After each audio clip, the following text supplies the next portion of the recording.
श्री गजानन चिंतामणी. लेखक भगवंत शास्त्री अघोर. वाचक मेधा दत्ते. अध्याय 5. श्रींचे चरण पाहिले, मन अगदी आनंदले. प्रेमे श्रींना वंदिले, तृप्तात्मा मी झालो. महावीरांची त्रिशला माता, ती गरोदर जेव्हा असता, 14 स्वप्ने तेजसी पडतात, 14 दर्शने झाली. चंद्रार्क, सिंह, ध्वजा, कुंभ, गजलक्ष्मी, पुष्पमाला, वृषभ, निर्धूम अग्नी, पद्म सरोवर, सिंधू, रत्नराशी, विमान, ऐशी 14 दर्शने झाली. ज्योतिषी मंडळी म्हणाली, पुण्यात्म्याच्या सानिध्यातली स्वप्ने आहेत पाही. त्रिशलेच्या उदरी सत्वर महापुरुष जन्म घेणार, नंतर अवतरले महावीर उच्चस्थानी ग्रहसारे. इथेही पहा अशीच स्थिती. सोनात 14 स्वप्ने पडली, स्वप्नात 14 दर्शने झाली सानिध्य उपासनेंचे. जन्मताच पहा श्रींचे सर्वच ग्रह उच्चीचे. वृत्त कळता जन्माचे कुंडली करती तात्याजी.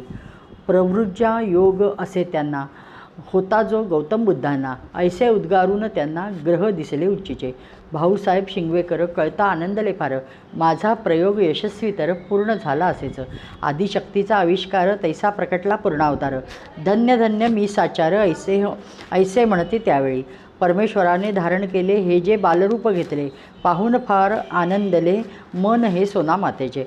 पूर्णावताराची चिन्हे सगळी आहेत का बालकाजवळी. सोनामाता न्याहाळी सारी चिन्हे पाहती.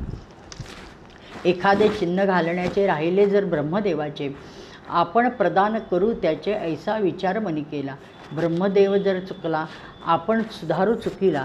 विश्वास केवढा माऊलीला, काय अधिकार असेल. सारे अंग न्याहाळले आणि सोनामातेस कळले. एकही चिन्ह न दिसरले सारी ज्या त्या ठिकाणी. पूर्णावतारास कोणती चिन्हे आवश्यकता पाहती, सोनामातेस ठाऊक असती अर्थ निघतो स्पष्ट हा. उजव्या चरणी ज्ञानकमळ हेच अष्टदल कमल. डाव्या चरणी दिसे कमल गोपद स्वस्तिक ध्वजछत्र. उजव्या वक्षस्थली जाण दिसे वत्स ब्राह्मण चरण. नंदीचा खूर खूण स्पष्ट दिसते पाहकी. डावीकडे भृगुलांछन ही 3 चिन्हे वत्सलांछन.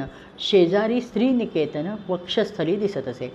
उजव्या हाती त्रिशूळ, परशु, कमंडलू, अंकुश आणि दिसे हवनकुंड स्पष्टपणे चिन्हेही. उजव्या त्या तळव्यावर चौकोनी पतंगी आकार. महेंद्र योग संज्ञा तर श्रींनीच दिली या चिन्हा. डाव्या हातावर विष्णुपद, सिंहासन, अश्व, गोपद, स्वस्तिक, हत्ती, वीणा, शंख, मत्स्य, गदा, पद्मही. उजव्या पायाच्या अंगठ्यावर दिसले ते लासूर. नख रंगवल्या सम लालसर. जन्मखूण ही बुद्धाची. बुद्धावतारातील जाणं गौतम बुद्धाची जन्मखूण. याही अवतारी दिसे अजून सोनामाता चकित हो. ही खूण ती पाहत आणि चकित होऊन सोनामाता वदे म्हणणं, हे तर गौतम बुद्ध की. तोच उजव्या मांडीवरचा कुऱ्हाडीचा घाव दिसला. स्वामी समर्थ प्रकटण्याला जन्मखूण ही असेच. याही जन्मात ती खूण स्पष्ट अगदी तशीच सुन. मातावदे आनंदून, हे तर स्वामी समर्थ. भार्गवांच्या भस्मांकित तनुवर जी चिन्हे असत, तीच इथेही दिसत. वदे परशुराम हे. दाशरथीच्या देहावरली चिन्हे सारी येथे दिसली. सोनामाता म्हणाली, हे तर साक्षात श्रीराम. कृष्णाच्या खुणा पाहून जाणं म्हणे, हे तर श्रीकृष्ण. काही खुणा पाहून वदे मंगलमूर्ती हे.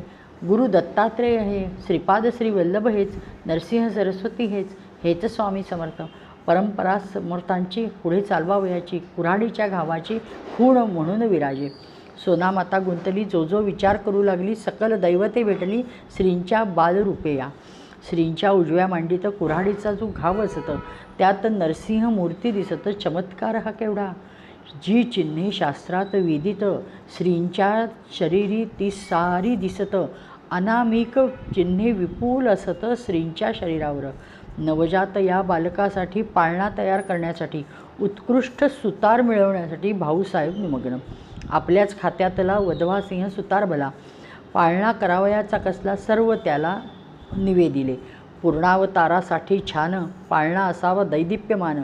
असा हवाच तो ऐश्वर्यवान अत्युत्कृष्ट असावा. तपशील सारा ऐकला. वधवा सिंह थक्क झाला. म्हणे, कोणत्या राजाला करायचा आहे पाळणा. पाळण्याचे काम पूर्ण झाले. त्या खात्याचे अधिकारी आले.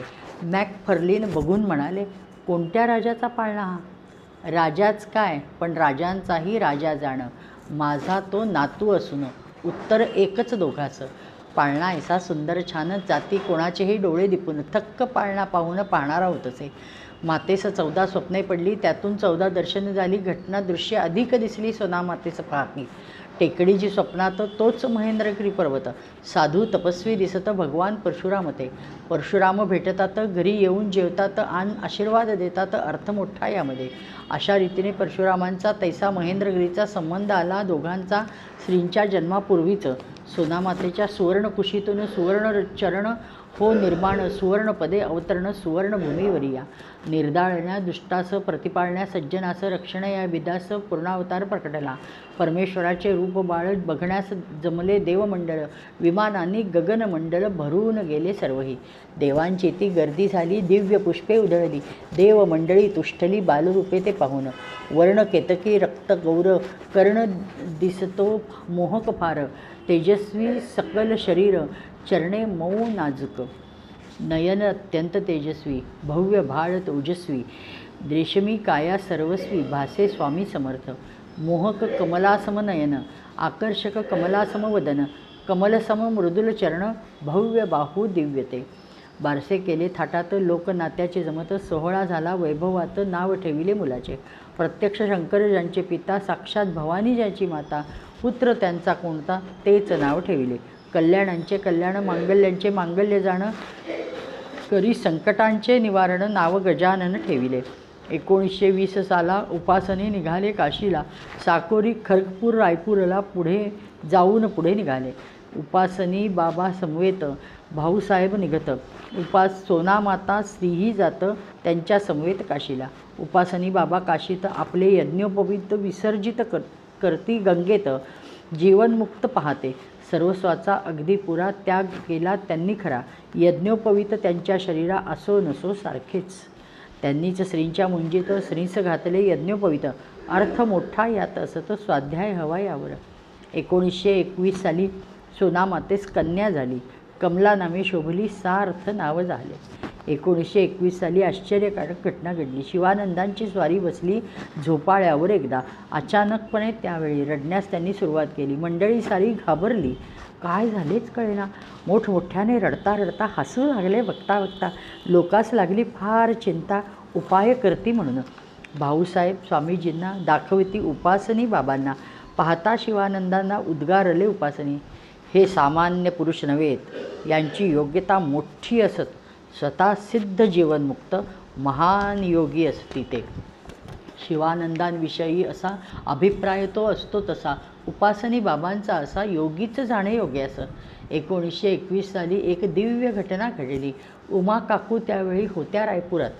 गंगाधर महाराजांच्या होतं उमा काकू पत्नी असतं. सोनाईच्या प्रसूतीस येत उमा काकू रायपुरी. उमा काकू घेऊन श्रींस गेल्या हळदी कुंकवास. परत येता घराचं उभे केले श्रींना हो.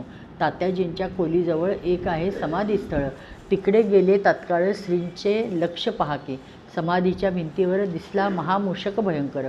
उभयतांची नजरानजर भिडली एकमेकात. मूषक पाठलाग आपला करीत आहे जाणवला. काकू श्रींना कडेला घेऊन गेल्या घरात. मूषक चढाईचा भला प्रयत्न करू लागला. श्रींनी उद्गार काढला, हा पहा पोठावर, हा पहा पाठीवर, हा पहा खांद्यावर, त्याला बसायचे डोक्यावर. चाल करीत होता तो. वाटले घरातील लोकांना केला असावा जादूटोणा. बोलवले मांत्रिकाला. श्रींना नेले मंदिरी. मूषक नये ओ समोर, बाजूने मस्तकावर. जाण्याची खटपट फार मूषकाची चालली. त्याचा पहा असा विजय होणार होईल कसा. पहिला दिवस गेला, दुसरा तिसराही गेलात. एक मांत्रिक येऊन त्याने लवंगा मंत्रून आपाद मस्तकी टाकून माळ घातली गळ्यात. तिसऱ्या दिवशी रात्र होता. चढाईस्तव मूषक येता. श्रींना जेव्हा जिकडे बघतात प्रकाश दिसू लागला. श्री पाहती पहा जिकडे, दिव्य प्रकाश दिसे तिकडे, अन्यत्र मात्र अंधार पडे, अशी अनुभूती श्रीसेये. मूषक त्यावेळी चढाईला श्रींसमोर प्रकाशात आला. अगदी प्रथम जसा दिसला तसाच दिसला यावेळी. आज मात्र श्रींच्या प्रकाशात मूषक पहा सापडत. दीन निश्चल तो दिसत, हालताही येईना. केबिलवाणी स्थिती झाली मूषकाची त्यावेळी. श्रींनी नजर फिरवली. मूषक गुप्त झाला. त्या दिव्य प्रकाशात मूषक जेव्हा सापडतं तेव्हा पूर्ण हतबद्ध होतं, काहीच करता येईना. म्हणूनच श्रींच्या डोक्यावर चढून आघात करणे सत्वर अशक्य झाले त्याला, तर निश्चल झाला पाहतो. श्रीस त्याची दया आली, त्यांनी नजर फिरवली, उजेड जाता करून घेतली सुटका त्याने लगेच. मूषकाने केला विचार, थांबता संकट प्राणावर, श्रींची निघताच नजर अंतर्धान झाला तो. अनेक उपाय जे जे केले सारे पहा व्यर्थ गेले, जे मांत्रिकाचे मांत्रिक भले मांत्रिक काय करील. कुरतडणे हा मूषकाचा सहज धर्म असतो त्याचा, आयुष्य कुरतडणे काळाचा सहज धर्म तो असेच.